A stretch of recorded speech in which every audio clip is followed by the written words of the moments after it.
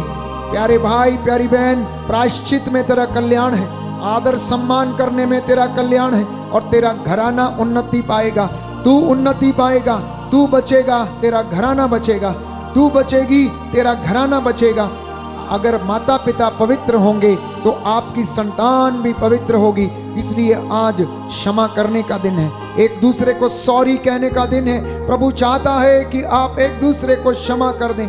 बच्चे जो बाहर हैं दफ्तर में, अपने माता पिता के पास जाकर चरण स्पर्श करें, आशीर्वाद ग्रहण करें प्रभु के सामर्थी नाम से। प्यारे भाई प्यारी बहन, एक दूसरे को गले से लगाएं, एक दूसरे के साथ बैठें, अपना बहुमूल्य समय एक दूसरे को दें। प्रभु आपको आजाद कर रहा है। आज बहुत सारे लोगों के जीवन में प्रभु इस वक्त काम कर रहा है। पवित्र आत्मा आपके बंधनों को तोड़ रहा है। हर प्रकार की बुराई का बंधन, क्रोध का बंधन, घृणा का बंधन, प्रसिद्धि का बंधन, आंखों की माया मोह का बंधन, लालच का बंधन, प्रलोभन का बंधन, सौंदर्य का बंधन, हर प्रकार की ऐसी चीजें जो आपको भटकाने में लगी हुई हैं, नशे के बंधन, ड्रग्स के बंधन, यीशु मसीह ने आज बहुत सारे परिवारों से तोड़ दिए हैं। बोले आमीन, आमीन, हालेलुया, हालेलुया, हालेलुया, हालेलुया, हालेलुया, हालेलुया, हालेलुया, हालेलुया, हालेलुया। हालेलुया।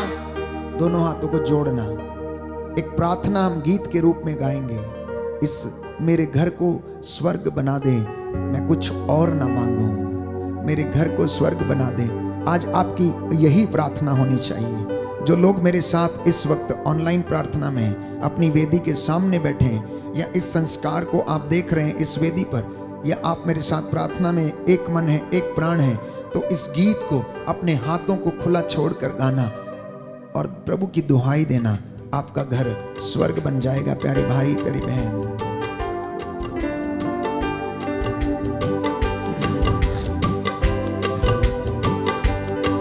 मेरे घर को स्वर्ग बना दे, कुछ और न मांगू।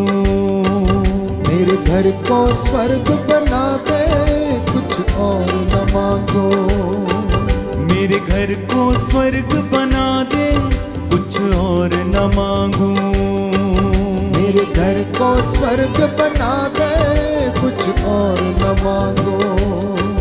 गुनहगार को भक्त बना दे, कुछ और न मांगू।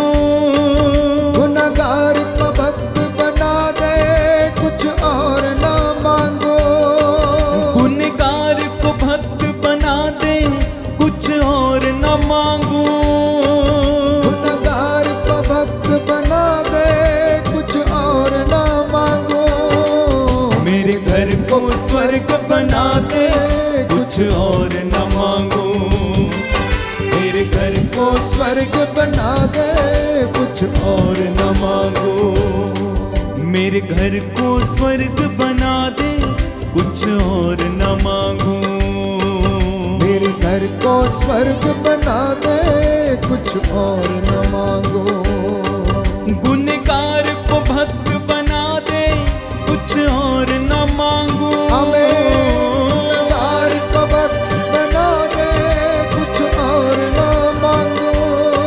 गुनहगार को भक्त बना दे, कुछ और न मांगू। गुनहगार को भक्त बना दे, कुछ और न मांगो। मेरे घर को स्वर्ग बना दे, कुछ और न मांगू।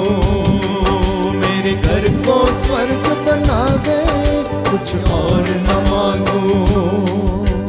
द्वार तेरे हैं, मैं हूँ आया। द्वार तेरे में मैं हूँ आया।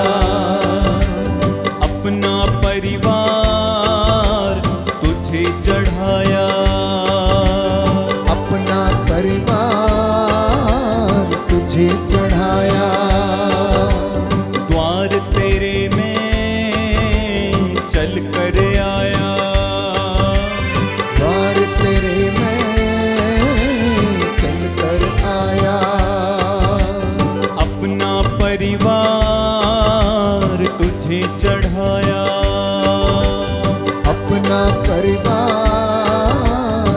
तुझे चढ़ाया। तू पावन लहू से धो दे, कुछ और न मांगू। पावन लहू से धो दे, कुछ और ना मांगो। हमें अपने लहू से धो दे, कुछ और न मांगो। हमें अपने लहू से धो दे, कुछ और न मांगो। मेरे घर को स्वर्ग बना दे, कुछ और न मांगू। मेरे घर को स्वर्ग बना दे, कुछ और न मांगू। बार बार कहें, मेरे घर को स्वर्ग बना दे, कुछ और न मांगू।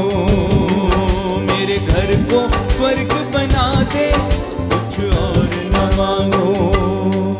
तू बिगड़े रिश्ते संवार दे, कुछ और न मांगो। तू बिगड़े रिश्ते संवार दे, कुछ और न मांगू। दिल की चोटों को मिटा दे, कुछ और न मांगो। दिल की चोटों को मिटा दे, कुछ और न मांगो। मेरे घर को स्वर्ग बना दे, कुछ और न मांगो। मेरे घर को स्वर्ग बना दे, कुछ और न मांगो। मेरे घर को स्वर्ग बना दे, कुछ और न मांगो। मेरे घर को स्वर्ग बना दे, कुछ और न मांगो। प्यारे भाई, प्यारी बहन, प्रभु ने आपकी प्रार्थना सुनी। अगर आप अपने रास्ते बदल देंगे तो आपका परिवार बदल जाएगा। अगर आप अपने रास्ते बदल देंगे तो आपका परिवार बदल जाएगा। अगर आप अपने विचार बदल देंगे तो आपके जीवन में शांति आएगी, चंगाई आएगी, आपकी संतान उन्नति प्राप्त करेगी। मैं इस वक्त आप सबके लिए प्रार्थना करूंगा। घुटनों पर आ जाएं, अपने हाथों को उठाएं, एक दूसरे के लिए प्रार्थना करें। एक दूसरे को क्षमा करने का साहस आप लोगों को मिले। हर प्रकार की बदकारियां, नशे की समस्या, ड्रग्स की समस्या, लड़ाई झगड़े की समस्या, मन मुटाव, ईर्ष्या, द्वेष, घृणा, आदर सम्मान नहीं करना, एक दूसरे के साथ गाली गलौज करना, इन तमाम बंधनों को यीशु मसीह के सामर्थी नाम से आज तोड़ता हूं। दया करने वाले, चंगा करने वाले यीशु राजा, तूने अपने पिता यूसुफ और माता मरियम के साथ रहकर अपने परिवार को तूने पवित्र किया। हे प्रभु यीशु, तेरे इन बच्चों के, शागिर्दों के, अपने भक्तों के परिवारों को भी पवित्र करने की कृपा दे। आज के वचन इनके जीवन में उद्धार लाए, शांति लाए। एक दूसरे को क्षमा करने का वरदान दीजिए। तेरी आत्मा इनके ऊपर अधिकार ले। तेरा पवित्र लहू इनके ऊपर छिड़क देता हूँ। हे प्रभु, ये तेल और जल जो इनकी वेदी पर रखा इनके हाथ में है, इसे तेरा पवित्र लहू बनने की कृपा दे। तेरी रूह का दुगना मसा इसमें उतरे। जहां कहीं भी छिड़का जाए उस जगह पर तेरी शांति और चंगाई आ जाए। मैं तेरा दास तुझसे निवेदन करता हूँ, जैसा इन्होंने विश्वास किया है वैसा इनके जीवन में पूरा हो जाए। आज के वचन इनके जीवन में 100 गुना, 60 गुना, 70 गुना फल लाए। हे प्रभु यीशु, तेरे बिना हमारा जीवन बेकार है। तू ही हमारे जीवन का आधार है। तू हमारे जीवन की शांति है, चंगाई है, सांत्वना है, आशा है, जिसके सहारे हम चलते रहते हैं। तेरे वचन आत्मा और जीवन है। इन वचनों के द्वारा तेरे इन बच्चों का परिवार पवित्र कर, शुद्ध कर। इनके जीवन में शांति आए, चंगाई आ जाए। बीमारियों से इन्हें निजात दिला। पापों से, बंधनों से, जादू टोने से, अंधविश्वास से इन्हें दूर रखने की कृपा कर। जितनों ने श्रद्धा भक्ति से तेरा वचन सुना, इबादत की है, इनको अपने पवित्र लहू से मसा कर हमारी प्रार्थना सुन ले। हमारे प्रभु क्रिस्त के द्वारा, आमीन।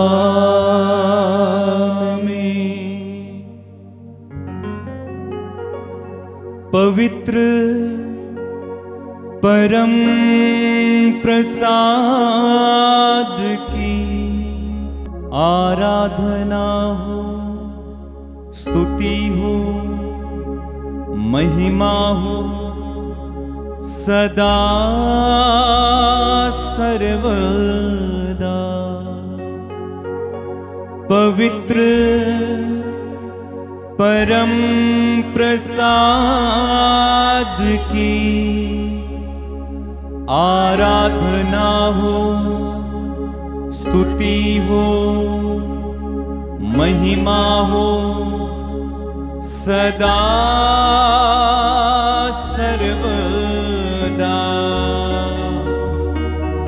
पवित्र परम प्रसाद की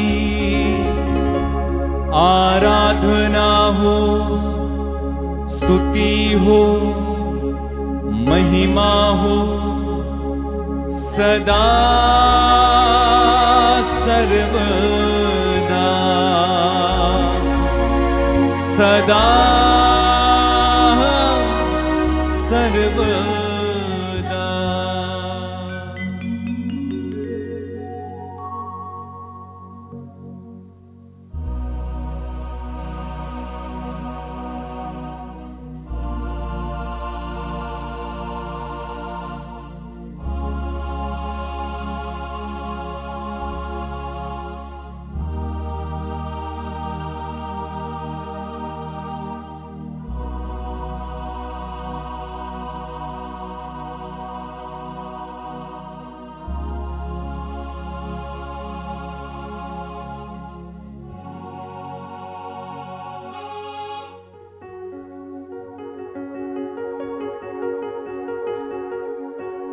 आइए तालियां बजाएं, प्रभु को धन्यवाद दें सभी आशीषों के लिए। जोरदार तालियां बजा के, जोरदार।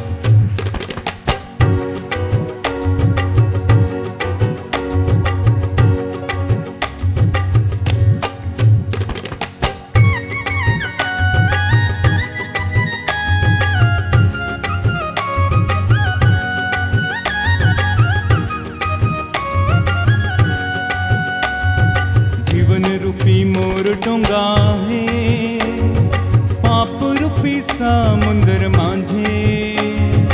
जीवन रूपी मोर डोंगा है, पाप रूपी समुंदर मांझे। हिलेला डुलेला डर लगेला, प्रभु तो लेके चला। हिलेला डुलेला डर लगेला, प्रभु तो तालियां बजा के गाएं। जीवन रूपी मोर डोंगा है, पाप रूपी समुंदर मांझे। जीवन रूपी मोर डोंगा आहे, पाप रूपी समुंदर मांझे। हिलेला हिलेला डुलेला डर लगेला, प्रभु तो लेके चला। हिलेला डुलेला डर लगेला,